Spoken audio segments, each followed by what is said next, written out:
ভারতে কোনো ধর্মশালা নয়, 140 কোটি নিয়েই আমরা হাঁসফাঁস পর্যবেক্ষণ বিচারপতির। আর বিশ্বের সব উদ্বাস্তুকে আশ্রয় দিতে পারি না, পর্যবেক্ষণ বিচারপতি দীপঙ্কর দত্তর।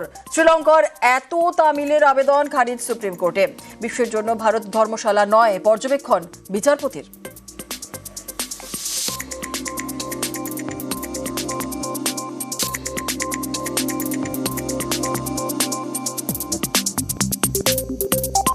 বাংলাদেশ থেকে আমদানিতে ক্ষোভ, রেডিমেড পোশাক সহ একাধিক বাংলাদেশি পণ্য আমদানিতে নিষেধাজ্ঞা ভারতের। এতে বেজায় চাপে বাংলাদেশ। ভারতীয় বন্দর ব্যবহার করে নেপাল, ভুটানে পণ্য রপ্তানিতে অবশ্য বাংলাদেশকে অনুমতি দিয়েছে ভারত। এপ্রিলে ট্রান্সশিপমেন্ট চুক্তি বাতিল, মেতে আমদানিতে ক্ষোভ, ভারতের চাপে বেজায় বিপাকে বাংলাদেশ। শনিবার বাণিজ্য মন্ত্রক বিবৃতি দিয়ে জানায়, বাংলাদেশ থেকে কোন কোন পণ্য স্থলপথে আমদানি করা যাবে না। তালিকায় রয়েছে রেডিমেড পোশাক, ফল, ফলের স্বাদের ড্রিঙ্ক, প্রসেসড ফুড, তুলো, সুতো, প্লাস্টিকের পণ্য এবং কাঠের আসবাব। কিছু জিনিসকে অবশ্য ছাড়পত্র দেওয়া হয়েছে। সেই তালিকায় রয়েছে মাছ, এলপিজি, ভোজ্য তেল এবং স্টোন চিপস। বাংলাদেশের আয়ের বড় ভরসা রেডিমেড পোশাক, যার বড় বাজার রয়েছে ভারতে, আর রেডিমেড পোশাক আমদানিতেই কোপ। স্থলবন্দর দিয়ে বাংলাদেশের রেডিমেড পোশাক ভারতে আসবে না, তবে কলকাতা এবং মুম্বাই জলবন্দর হয়ে এইসব বাংলাদেশি পণ্য আমদানি করা যেতে পারে। কিন্তু জলবন্দরের মাধ্যমে আমদানিতে খরচ অনেক বেশি। বাংলাদেশের রেডিমেড পোশাক থেকে ফল, ফ্রুট ফ্লেভার ড্রিঙ্ক এবং প্রসেসড ফুড আমদানিতে নিষেধাজ্ঞা চাপানো এইসব পণ্যই কোচবিহারের চ্যাংরাবান্ধা স্থলবন্দরের মাধ্যমে ভারতে ঢুকত।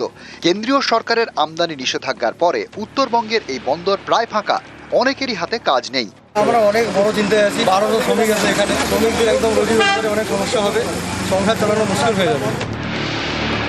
চ্যাংরাবান্ধা স্থলবন্দর হয়ে ভুটানে যাচ্ছে বাংলাদেশি পণ্য। গত 1.5 মাস ধরে যা বন্ধ ছিল। 2020 সালে বাংলাদেশকে ট্রান্সশিপমেন্ট দেয় কেন্দ্রীয় সরকার। এর ফলে ভারতের বন্দর ব্যবহার করে 36টি দেশে রপ্তানি করত বাংলাদেশ। গত 8 এপ্রিল এই ট্রান্সশিপমেন্ট বাতিল করে অর্থমন্ত্রক। এর ফলে ভারতের মাটি ব্যবহার করে তৃতীয় কোনো দেশে পণ্য রপ্তানির সুযোগ হারায় বাংলাদেশ। শনিবার সেই নিষেধাজ্ঞা কিছুটা শিথিল করেছে ভারত সরকার। কেন্দ্র জানিয়েছে, ভারতের বন্দর ব্যবহার করে নেপাল এবং ভুটানে পণ্য রপ্তানি করতে পারবে বাংলাদেশ। গত অগাস্টে বাংলাদেশের শেখ হাসিনা সরকারের পতন হয়। তখন থেকে পদ্মাপাড়ে মোহাম্মদ ইউনূসের তদারকি সরকার। এই পালাবদলের পর থেকেই বাংলাদেশ জুড়ে দেখা যাচ্ছে ভারত বিদ্বেষ। ওপার থেকে বারবার শোনা গিয়েছে হাস্যকর সব হুমকি। এর জবাবও দিচ্ছে ভারত, হাতে না মেরে ভাতে। প্রথমে বাংলাদেশের ট্রান্সশিপমেন্ট সুবিধা পুরোপুরি বন্ধ করে দেয় কেন্দ্র। এবার বাংলাদেশ থেকে আমদানিতে কোপ। মৈত্রী ভট্টাচার্য এবং শুভঙ্কর সাহা, নিউজ 18 বাংলা। অপারেশন সিঁদুরের সাফল্যের পরে এবার ভারতের কূটনীতি অস্ত্র। বিভিন্ন দেশে সন্ত্রাসবাদের বিরুদ্ধে প্রচার করবে ভারত, আর এর জন্য তৈরি হয়েছে সর্বদলীয় প্রতিনিধি দল। কেন্দ্রের তৈরি এই প্রতিনিধি দল নিয়েই আপত্তি বিরোধীদের অনেকেরই। অভিযোগ, তাদের সঙ্গে কথা না বলেই নাম ঠিক করা হয়েছে। এদিকে ভারতের নকল করে পাকিস্তান ও বিশ্বের বিভিন্ন দেশে প্রতিনিধি দল পাঠাচ্ছে। জঙ্গিদের কারখানা চালানো পাকিস্তান নাকি বিশ্বে শান্তির বার্তা প্রচার করবে।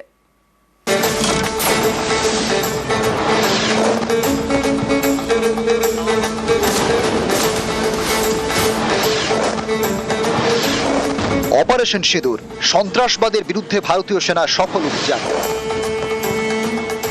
এই অপারেশন সিঁদুরের সাফল্যকেই আন্তর্জাতিক মঞ্চে বড় অস্ত্র করতে চাইছে ভারত।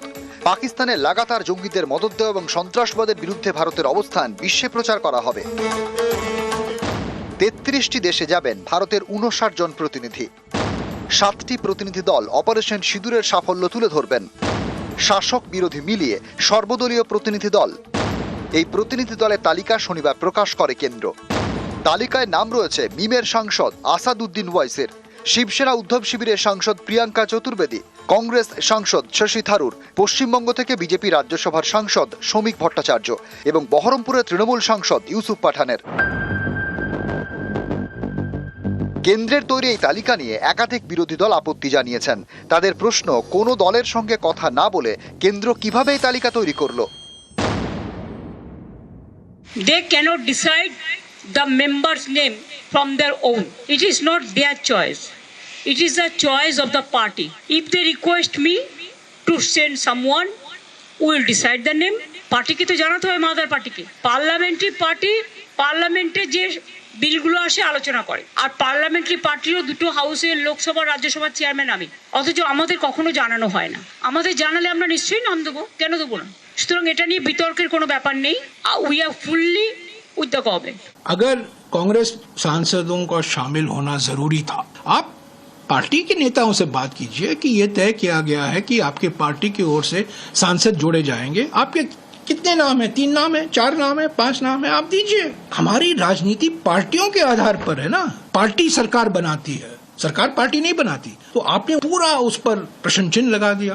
ये क्या, कैसी राजनीति है? आप चुनोगे हमारे पार्टी के रिप्रेजेंट, जो हमारे एमपी जाएंगे, मेरी कोई आपत्ति नहीं है। जो नाम चुने गए हैं वो मेरे अच्छे मित्र हैं, दोस्त हैं, सहयोगी हैं, अनुभवी हैं, जाने माने विशेषज्ञ हैं। लंबे सालों से उन्होंने विदेश नीति में भी काम किया है, रक्षा नीति में भी काम किया है, सभी लोग। पर ये प्रक्रिया जो इन्होंने अपनाई है, ये गलत प्रक्रिया है। পাকিস্তান এবং পাক অধিকৃত কাশ্মীরে ভারতীয় সেনার অপারেশন সিঁদুর গুড়িয়ে দেওয়া হয়েছে জঙ্গিদের ঘাঁটি, খতম করা হয়েছে শতাধিক জঙ্গি। জঙ্গিদের শেষকৃত্যে পাকিস্তানের সেনা এবং পুলিশ কর্তাদের হাজির থাকার ছবিও সামনে এসেছে। আবারও প্রমাণ হয়ে গিয়েছে যে জঙ্গিদের লালন পালন করে পাকিস্তান, জঙ্গি তৈরির কারখানা চালায় সেই পাকিস্তান নাকি এবার বিশ্বের শান্তির বার্তা প্রচার করবে। সন্ত্রাসবাদ বিরোধী অপারেশন সিঁদুর নিয়ে বিভিন্ন দেশে যাচ্ছে ভারত, এর নকল করছে পাকিস্তান। সন্ত্রাসবাদের বিরুদ্ধে নাকি শান্তির প্রচার করবে ইসলামাবাদ, যার নেতৃত্ব দেবেন পাকিস্তান পিপলস পার্টির প্রধান বিলাওয়াল ভুট্টো জারদারি।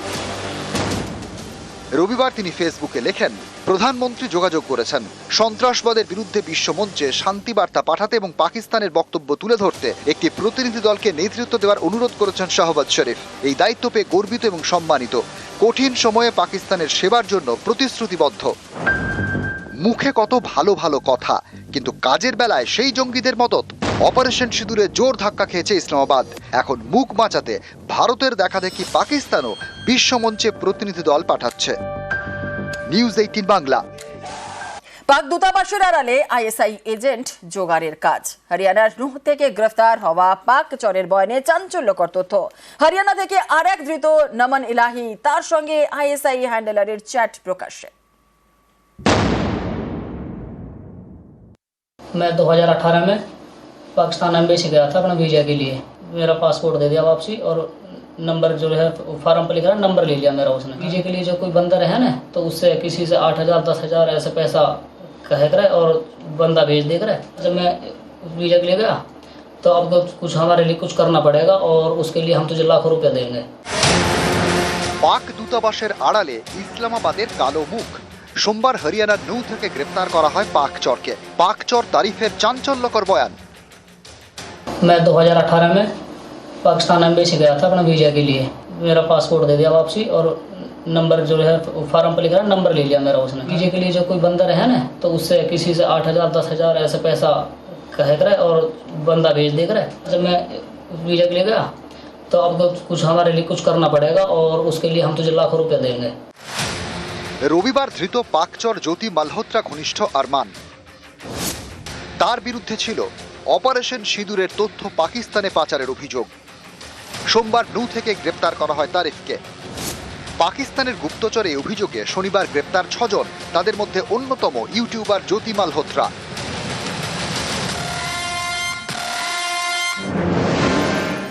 ধৃতদের তালিকায় ছিল নমন ইলাহি। আইএসআই চরদের সঙ্গে সরাসরি যোগাযোগ। পানিপথে একটি ফ্যাক্টরিতে বেসরকারি নিরাপত্তা কর্মী হিসেবে কাজ করত নমন। পাক চর সন্দেহে তাকে গ্রেপ্তার করে পুলিশ। তার ফোন খতিয়ে দেখে পুলিশ। এতেই উঠে এসেছে চাঞ্চল্যকর তথ্য। এই নমনের সঙ্গে আইএসআই হ্যান্ডলার ইকবাল কানার চ্যাট। এই চ্যাটে নমন লিখছে, সাহেব প্লিজ আমাকে ক্ষমা করে দিন, আমার কি দোষ, আপনি আমার জন্য বসে আছেন। ইকবাল উত্তরে লেখে, তুই আমার কাজ করবি, আর কবে কাজ করবি তুই, সেনার দুটো প্রিন্ট দে। নমন উত্তরে লিখছে, আর 2 দিন জনাব। এরপরেই ইকবাল নির্দেশ দিচ্ছে, কাশ্মীর যাও আর ক্যান্টনমেন্টের ছবি নিয়ে এসো। নমন জানায়, আচ্ছা জনাব। ইকবাল লেখে, গুড, জলন্ধর আর অমৃতসর থেকে জম্মুগামী ট্রেনে লোকেশন পাঠাও, দেখো এই ট্রেনগুলি করে কত লোক আসছে। সোমবার পুলিশ গ্রেপ্তার করে পাকচর দেবেন্দ্র সিং ধিলোকে। ফোনের সমস্ত তথ্য ডিলিট করে দেয় সে। বাজেয়াপ্ত ডিভাইস খতিয়ে দেখছে তদন্তকারীরা। पाकिस्तान गया था और वहाँ पाकिस्तान के लोगों के संपर्क में आया और उन लोगों के संपर्क में आने के बाद ये आईएसआई भारत पाकिस्तान युद्ध के संबंध जो ऑपरेशन सिंदूर चल रहा है उसकी जानकारियाँ देता था। इसके पास जो डिवाइस मिले हैं उसकी भी गहनता से तफ्तीश हमारी साइबर थाने के द्वारा की जा रही है। হরিয়ানার পর উত্তরপ্রদেশ, মোরাদাবাদ থেকে গ্রেপ্তার শাহজাদ। এই শাহজাদের সঙ্গে যোগাযোগ ছিল পাক গুপ্তচর সংস্থা আইএসআই এর। তাদের হয়ে ভারতে এজেন্ট জোগাড় করত শাহজাদ, মগজ ধোলাই করে পাঠাতো পাকিস্তানে। নতুন এজেন্টদের ভিসার ব্যবস্থা করত, টাকাও দিত এজেন্টদের। পাকিস্তানে পাচার করত গোপন তথ্য। একের পর এক গ্রেপ্তারি, তাদের মোবাইল ফোন ঘেটে চাঞ্চল্যকর তথ্য পাচ্ছেন গোয়েন্দারা। সেই তথ্য খতিয়ে দেখে আরও গ্রেপ্তারি। পাঞ্জাবের গুরদাসপুর থেকে গ্রেপ্তার 2 পাক চর, সুখপ্রীত সিং এবং করণবীর। বাজেয়াপ্ত 8 রাউন্ড কার্তুজ। সুখপ্রীত এবং করণবীরের বিরুদ্ধে অপারেশন সিঁদুরের তথ্য পাকিস্তানে পাচারের অভিযোগ। पाकिस्तानी जासूस ही हैं, इन्होंने हमारे देश के साथ गद्दारी की और इन दोनों लोगों को अरेस्ट किया है और ये सीधे तौर से आईएसआई से इन टच में थे। पहलगाम अटैक होता है, उसके बाद आईएसआई इनको एक्टिव करती है और ऑपरेशन सिंदूर के बाद तो इनको ज़्यादा एक्टिव करती है कि आप ये इन्फॉर्मेशन हमें कलेक्ट करके भेजो। तकरीबन 1 लाख रुपया ट्रांजैक्शन भी इनको हुई है। আইএসআই এর পর আইএসের চর। অন্ধ্রপ্রদেশ পুলিশের হাতে গ্রেপ্তার 2। তেলেঙ্গানা থেকে গ্রেপ্তার সিরাজুর রহমান। হায়দ্রাবাদ থেকে ধৃত সৈয়দ সমীর। এরা কর্ণাটক এবং মহারাষ্ট্রের বাসিন্দা। পুলিশ জানিয়েছে হায়দ্রাবাদে বোমা বিস্ফোরণের ছক ছিল এই সিরাজুর রহমান এবং সৈয়দ সমীরের। নিউজ 18 বাংলা।